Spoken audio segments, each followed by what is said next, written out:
j'espère que tout le monde va bien aujourd'hui. Je vais parler aujourd'hui du ministère des prophètes. On va parler des prophètes aujourd'hui. Gloire à Dieu. Nous sommes dans nous sommes dans Esdras chapitre 5, pardon. Excusez-moi, vous allez voir pourquoi je dis ça. Nous sommes dans Esdras chapitre 5, pardon. Et je vais lire les versets 1 jusqu'au verset 2. Agé le prophète et Zacharie fils d'Ido, le prophète, prophétisèrent aux Juifs qui étaient en Juda et à Jérusalem au nom du Dieu d'Israël. Alors Zorobabel, fils de Shealtiel, et Josué, fils de Jotsadak, se levèrent et commencèrent à bâtir la maison de Dieu à Jérusalem. Et avec eux étaient les prophètes qui les assistaient. Donc aujourd'hui, j'aimerais qu'on parle du ministère des prophètes. Ici, on a deux prophètes, on a Agé et on a Zacharie. Et vous savez qu'ils ont, respectivement un livre qui leur est consacré dans la Bible. On a Agé, donc on va lire quelques versets dans Agé chapitre 2. Agé chapitre 2. Et on va lire quelques versets aussi dans Zacharie, juste pour vous montrer que ce sont des prophètes qui ont été appelés pour encourager le peuple. On va voir ça aujourd'hui. Le ministère des prophètes, Agé chapitre 2, verset 4. Maintenant, fortifie-toi, Zorobabel, dit l'Éternel. Fortifie, c'est les paroles d'Agé. Fortifie-toi, Josué, fils de Jotsadak, grand sacrificateur. Fortifie-toi, peuple entier du pays, dit l'Éternel, et travaillez, car je suis avec vous. Je reste fidèle à l'alliance que j'ai faite avec vous quand vous sortîtes de l'Égypte, et mon esprit est au milieu de vous. Ne craignez pas. Ça, ce sont les prophéties de Agé. Maintenant, on a aussi les prophéties de Zacharie, dans le même esprit, pour la reconstruction du temple et le redressement du peuple. Zacharie chapitre 4, vous connaissez tous ces passages qui sont très connus. Zacharie chapitre 4, verset 6, il dit « Ce n'est ni par la puissance, ni par la force, mais c'est par mon esprit, dit l'Éternel des armées. Qui es-tu, grande montagne, devant Zorobabel, tu seras aplani. Il posera la pierre principale au milieu des acclamations, grâce, grâce pour elle. Gloire à Dieu. » Et ensuite il dit « Ceux qui méprisaient le jour des faibles commencements se réjouiront en voyant le niveau dans la main de Zorobabel. » Donc là, ce sont des encouragements des prophètes pour le peuple qui est en train de rebâtir. Gloire à Dieu. Donc ça, c'est le ministère des prophètes. C'est donc premièrement l'édification, deuxièmement, c'est l'exhortation, et troisièmement, c'est la consolation. On trouve ça dans 1 Corinthiens chapitre 14, verset 3. Ça, c'est le ministère des prophètes. Les prophètes sont là pour édifier, exhorter et consoler le peuple. Là, on voit que le peuple avait besoin d'être encouragé pour la construction, pour reprendre la construction justement, et ils ont été encouragés par Agé et par Zacharie. 1 Corinthiens 14, verset 3. 1 Corinthiens 14, verset 3. Celui qui prophétise, au contraire, parle aux hommes, les édifie, les exhorte, les console. Ça, c'est les trois buts de la prophétie: l'exhortation, la consolation et l'édification. Gloire à Dieu. Maintenant, on va aller un peu plus loin aujourd'hui. Vous savez qu'en tant que chrétien, on n'est pas tous des prophètes, mais on est tous prophétiques. Donc on peut tous prophétiser, c'est ce que la Bible dit.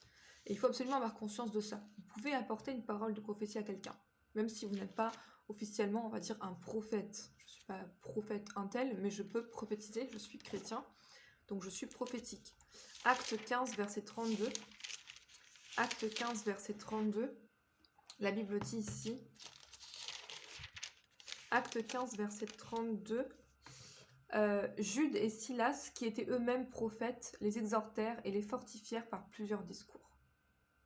Vous voyez, Silas, on n'a aucun autre passage dans la Bible qui nous dit que c'était un prophète. Et il se trouve qu'ici, la Bible dit que c'était un... En fait, on est tous prophétiques. On peut tous apporter une parole d'exhortation, de consolation à quelqu'un. Gloire à Dieu. Et il faut le faire. Hébreu, c'est ce que la Bible nous dit de faire. On doit le faire les uns envers les autres. On peut s'exhorter, se consoler et s'édifier les uns les autres. Hébreu 10, verset 25.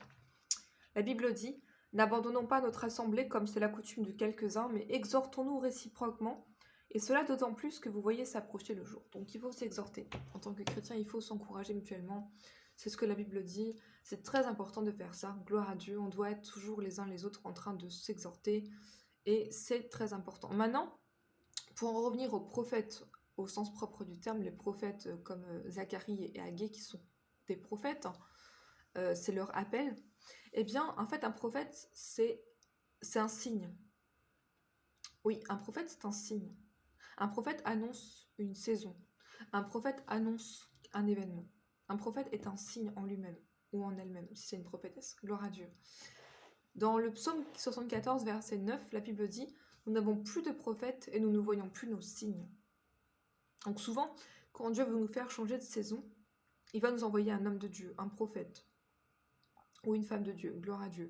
Mais les prophètes sont là pour être des signes. Et il faut les reconnaître comme des signes. Ils sont là pour montrer... Vous savez que la vie chrétienne, c'est une vie qui est faite de saisons. Et parfois, il y a un changement de saison qui se manifeste à travers un prophète. Je vais prendre l'exemple d'Ézéchiel, et on va s'arrêter là pour aujourd'hui. Donc retenez ces points ici, l'édification, l'exhortation, la consolation, ça c'est le domaine des prophètes, la prophétie. Ça ne dépasse pas ce cadre-là. Gloire à Dieu. Donc ça veut dire que si quelqu'un vous dit tu vas mourir demain, c'est pas une prophétie. Dites-lui non, ça ne m'édifie pas, ça ne m'exhorte pas et ça ne me console pas du tout. Il y a des gens comme ça parfois, ils se croient prophètes, mais en fait ils disent n'importe quoi. Ils ne connaissent pas la parole de Dieu. Gloire à Dieu. Donc la prophétie, c'est ça. On peut prophétiser, mais dans ce cadre-là, gloire à Dieu. Il faut rester dans le cadre de ce que la Bible nous enseigne. Et ensuite, donc je vais prendre l'exemple d'Ézéchiel pour le changement de saison. Et parfois, ça peut aller très loin à ce que Dieu demande à ses prophètes, puisque en fait, ils sont des signes. Et donc, il faut qu'ils fassent comprendre un message qui parfois n'est pas forcément agréable, comme ce fut le cas de Jérémie, des prophètes Ésaïe, etc. Ils avaient un message qui était dur. Hein.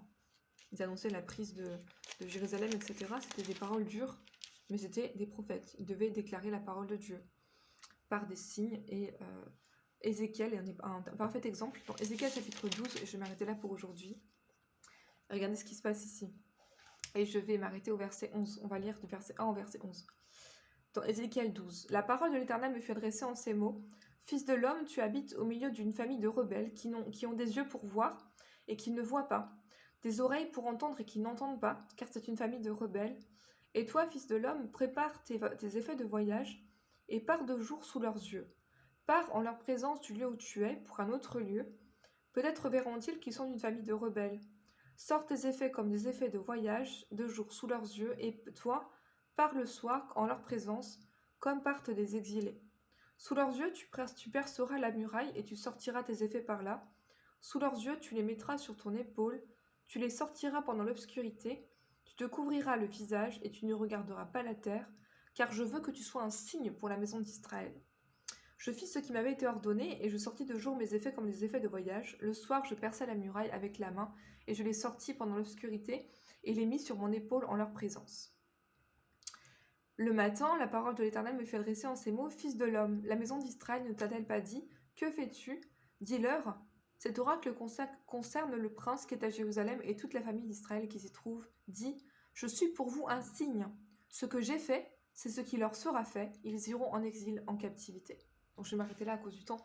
Mais en fait, ce que Ézéchiel a fait, c'est qu'un jour il s'est levé, il a pris ses bagages. C'est comme si vous étiez avec vos proches et d'un coup vous prenez votre sac, votre valise, et vous partez. Et en plus, la Bible dit ici, il a percé la muraille de la ville et il est sorti. Et les gens lui ont demandé, mais pourquoi tu fais ça? Et il a dit, je suis pour vous un signe. Ce que j'ai fait, c'est ce qui vous sera fait. Amen. Donc les prophètes sont des signes. C'est pour ça que parfois ils sont bizarres. Ils sont bizarres, mais il faut les accepter. Vous savez, les vrais prophètes, souvent, sont très bizarres. Hein. Alors que les faux sont... En fait, la Bible dit que les faux prophètes Comment dire?